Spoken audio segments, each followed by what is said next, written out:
space right there, that's the joint space of the femoral tibial joint, or basically your knee joint. That's where the bicondylar joint is. And it looks like dark space. It almost looks like the femur is floating on top of the tibia. But that space is actually filled with articular cartilage from both the femur and the tibia, and our two menisci, the lateral medial meniscus. And so the hyaline and fibrocartilage are not very dense, so they appear dark or see-through, translucent, as those x-rays go through. And so one of the things that you're looking for, the smooth nature of the condyles of the femur and the plateaus of the tibia, as well as the joint space between them.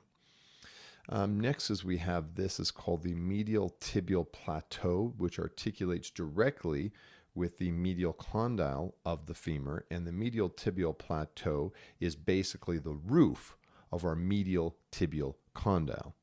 And then there we have the lateral tibial plateau, which articulates directly with the lateral condyle of the femur, and it forms the roof of our lateral tibial condyle, or lateral condyle of the tibia. That structure right in between is called the intercondylar eminence, and that projection has these spines that come up, these tibial spines, and this is where our ACL and PCL, the cruciate ligaments, attach.